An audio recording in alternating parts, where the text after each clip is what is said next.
Hi everyone, and welcome back to the Martin Simpson guitar build series. So it's been a little while since our last update, and we basically captured a huge amount of footage from the build, and turning it into something coherent just took a little bit longer than we expected. A whole load of other projects going on at the same time behind the scenes as well. Things just got a little bit hectic. Thank you so much for sticking with us, and it's lovely to have you here. If you're new to the series or missed the first couple of episodes, do not worry. So far we've covered selecting the perfect tone woods, the slightly wild ride of bending the catalogue sides. Definitely worth catching up on that to get the full story. In this episode, I'm going to walk through some of the detailed work that brings the guitar to life, the small touches that really make it Martin's. All right, let's dive in. We're starting with the back strip. Here I'm gently tapping in the white purfling, then mitering the end to meet the perpendicular piece neatly. The thicker centre purfling follows. Again, I miter it dry just to ensure a clean fit before applying glue. Once the first strip is installed, everything gets a quick pass through the wide belt sander to bring it flush. We brought this machine in when we moved into our new workshop, and it's been a bit of a game changer. Powerful, precise, and consistent. With the back strip complete, we've cut the body shape and pre-shaped the back braces. I'm gluing them in here using a vacuum press, one of the more ingenious inventions of the modern workshop.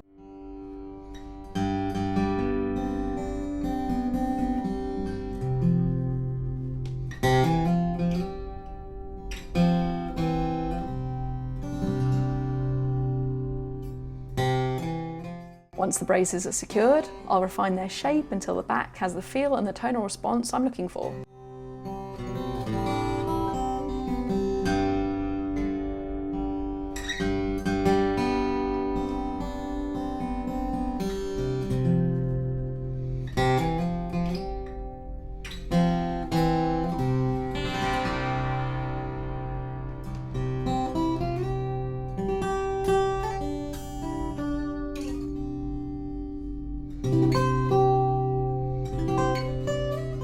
Next, I'm preparing a blank to cut the cleats from. These are small reinforcements that sit along the back seam. I prefer cleats over a continuous strip because they allow the back to stay more acoustically active. If the join is good, there's no need for anything more. Each cleat is glued in place using just a ruler and my eye. They're simple tools, but they do the job beautifully.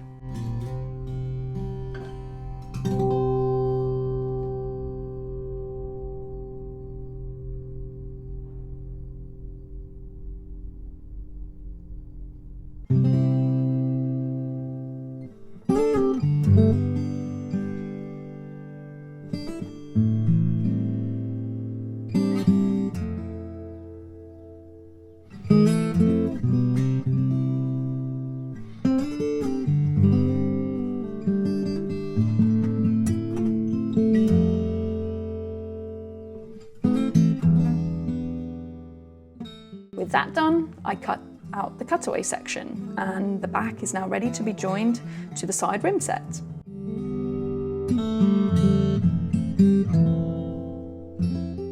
Now I'm installing the rosette and its purfling. It's a nice visual detail, of course, but it also strengthens a vulnerable area of the soundboard. After all, there's a big hole there.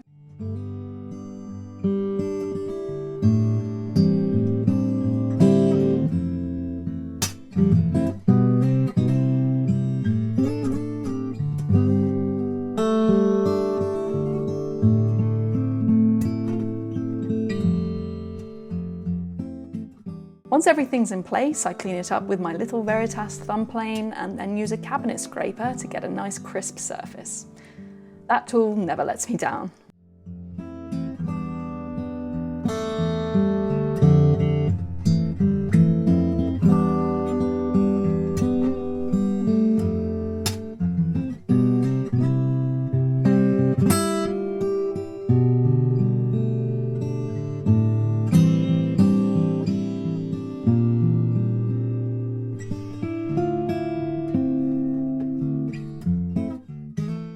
Next, I'm gluing on the soundboard bracing, again using the vacuum press.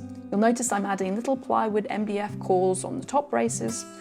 These help to distribute pressure evenly, especially since some braces are taller than others.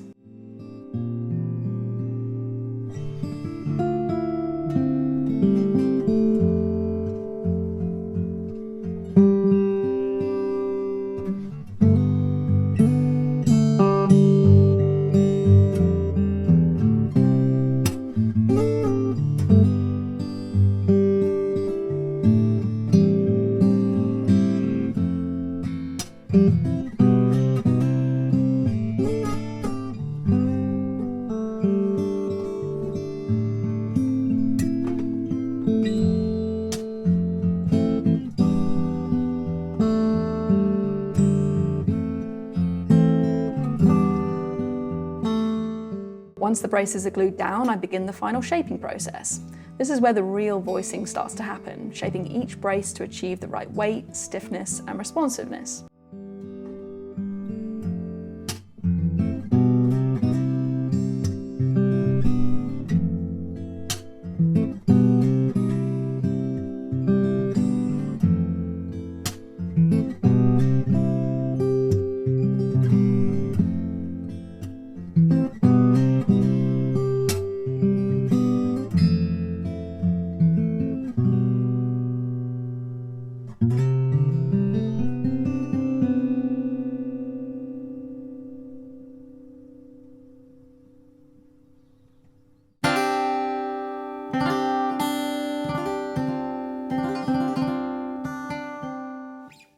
It's still rough at this point, but once I get everything balanced, I'll clean it up to maximise the energy transfer in the particular way that I want for each section of the soundboard.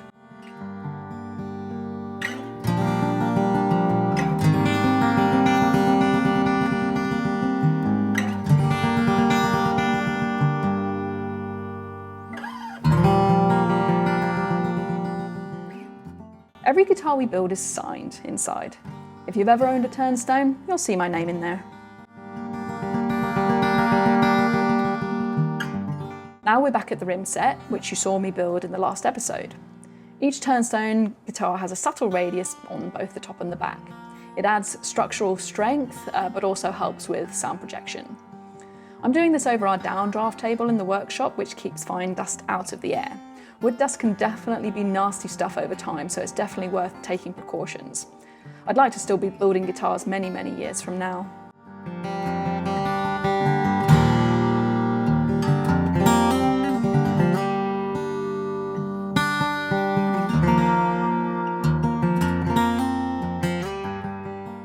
Once both the radiuses are in, we move on to one of the most satisfying steps, closing the box, and I love this step. I apply glue to each tantalon individually, then carefully attach the back and the top.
And just like that, we've got a guitar body.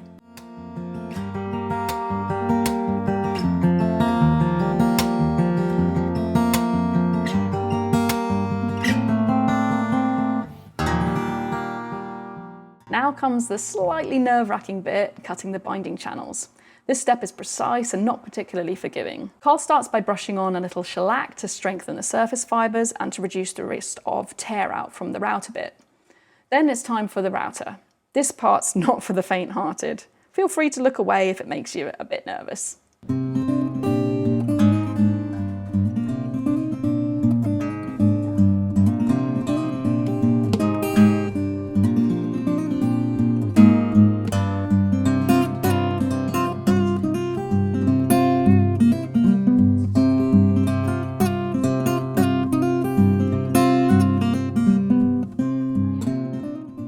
Once Once the channels are cut, I install the binding and the purfling, which I've pre-bent using the bending iron.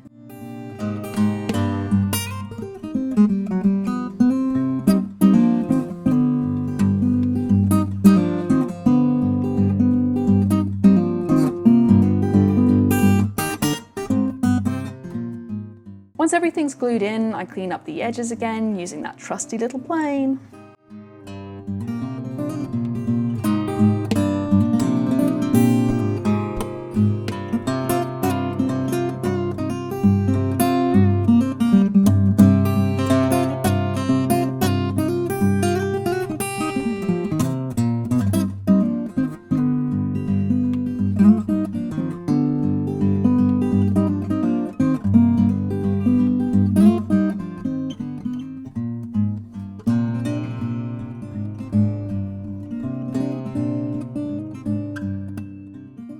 With the body together and cleaned up, and after routing the neck pocket, I moved on to the final sanding, and this step is crucial. Any tiny imperfections I miss here will be magnified under the finish, so I really do take my time at this stage. Now we shift to the neck. With the fretboard cut, I install our signature fret markers made from recon stone. I love using this material. It gives us a wide palette of colours and patterns to work with, so I can choose the colour that best fits the overall guitar scheme.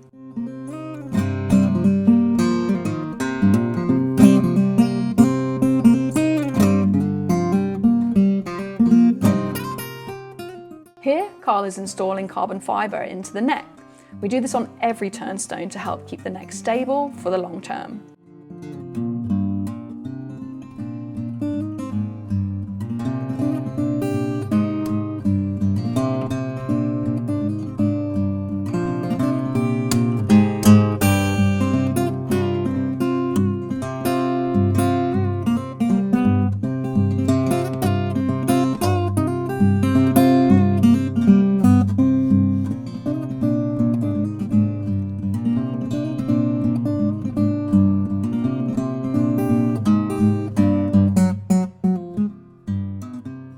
We missed a few steps here, but what you're seeing now is me cleaning up the neck blank after it's been roughly carved, just making sure the surface where the fretboard will sit is flat and clean.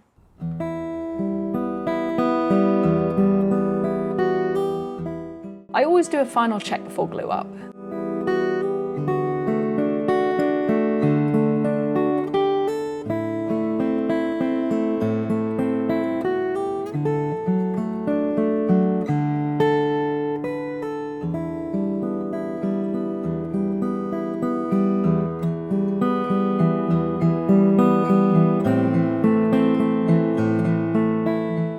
The fretboard has pre-drilled locator holes so that when I clamp it, it stays perfectly in position. Then it's clamps, lots and lots of clamps.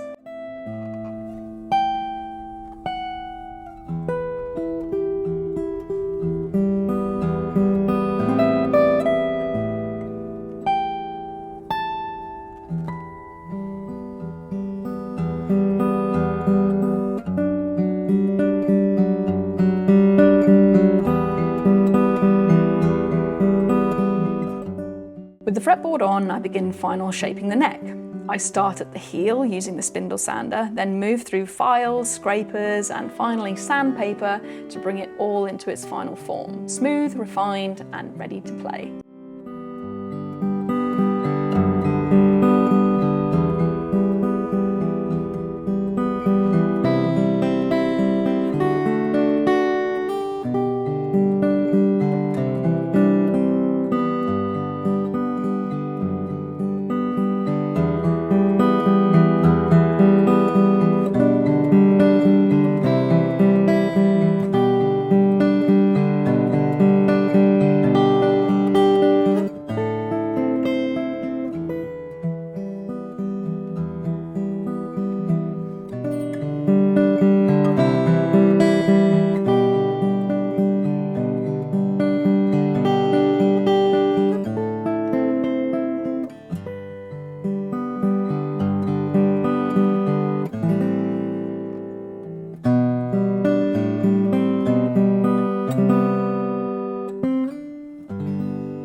Then, as a final touch, I carve our Turnstone bird logo into the tip of the headstock.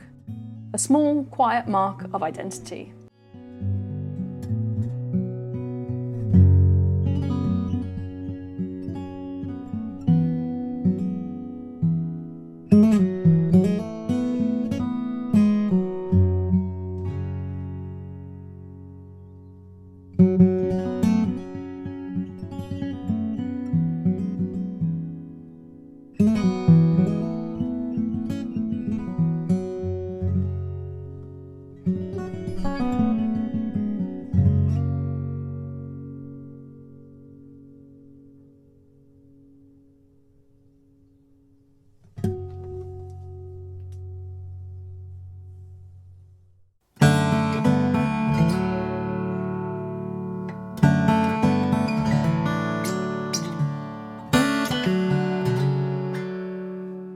Once the finish is sprayed and cured, I flatten polish both body and neck to a deep high gloss.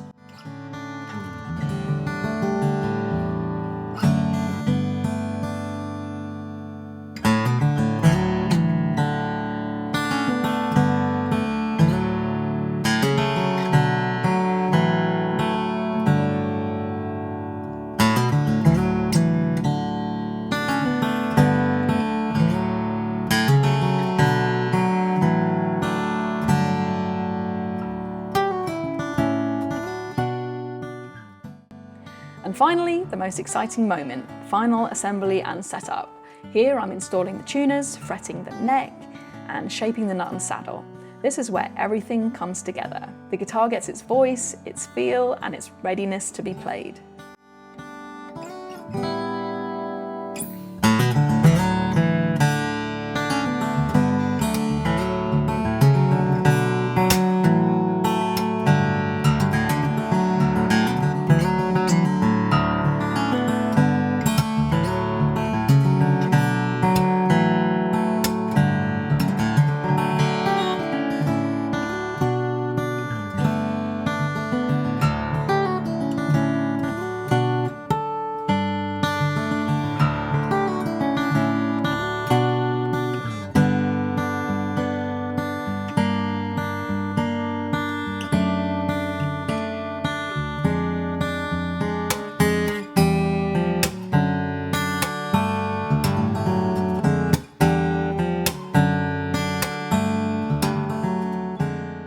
From blocks and blanks to a fully voiced, finished instrument, ready for Martin to play.